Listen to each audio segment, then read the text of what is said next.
My name is Eva. I'm from Germany, and I live with my 5-year-old daughter Miriam in Nepal since almost 4 years now. And we were also in Nepal in April of 2015 when the big earthquake happened. I live with my partner. He's Nepali from a small village where I used to live a long time as well. We have an apartment in Kathmandu and we have a fish business. So I was selling fish in a market. And actually that day my daughter had a dancing class. So Tilak, my partner, was with her in the dancing class and I was in the market selling fish. And it was, the market finishes at 12, so it was almost 12 o'clock. And I just wanted to go to the bathroom actually. So I went into the hotel where the market was in the premises. So I wanted to go inside the house, and it's a very, very old building. It's built in the 50s. It's like an old Rana palace. So in Nepal, that means very badly built. And it has like a huge wood structure outside, like a terrace. So I was just about to get into the house when people just started screaming. And at first I didn't realize what it was, but then everybody started running. And I was just on the threshold. So I didn't know if I should run into the house or out of the house. So I decided to go out. And on the terrace, all the chairs had fallen over, the tables were falling, and because it was a wooden structure, it was very difficult for me to hold my balance to run. And I remember that in my head at one part was thinking, I should pick up those chairs because they all fell down. But the other part was just shouting, like, run, run, run, run for your life. And so I just jumped over the tables and ran, and then I had to cross a wooden bridge that was also shaking like crazy, and I almost fell off that bridge because I was being pushed from one side to the next. And I remember all that time I was just thinking about how to get off that wood structure. But the second I touched stone with my foot, because there was a small stone platform in between two bridges, so I got there and there were already some people, and two men were holding onto the side, and all other people were like clinging onto them. And I grabbed the shirt of a woman and just held onto her because I was scared to fall. But the second my foot touched the stone, I was just scared for my daughter because I didn't know where she was.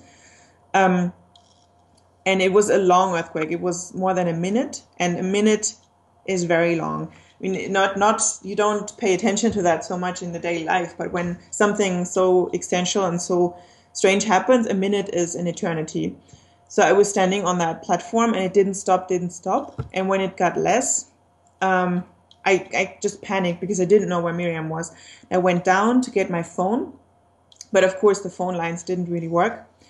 And I just looked at this old palace, the building, and I just repeated like a mantra to myself, okay, this building is so badly built and it's still standing, so the dance school is still standing. This building is still standing, so the dance school is still standing. And I think everybody in that market now thinks I completely overreacted and got crazy because I wasn't able to talk a straight sentence. And people were trying to talk to me and I just shouted at them because I've never felt such a panic in my life before. And then after maybe 15 minutes, I got through and I talked to my partner and he just said, we're okay, we're coming. So then the tension got less. And after maybe half an hour, they got to the place. By then we've already all left the complex. We were in the parking lot. And when Miriam saw me, then she kind of had a meltdown. Before, Tilak said she didn't cry. She just asked what happened.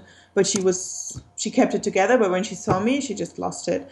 And the aftershocks were still coming, very strong aftershocks. So we were sitting in the parking lot, and we actually had to sit on the ground because it was shaking so badly. And I remember that the birds were all in the air, and that's something that I will never forget because the trees were shaking. So the birds, like the crows, they were all flying up, and they were flying over us and always doing circles over our heads. And it was very creepy.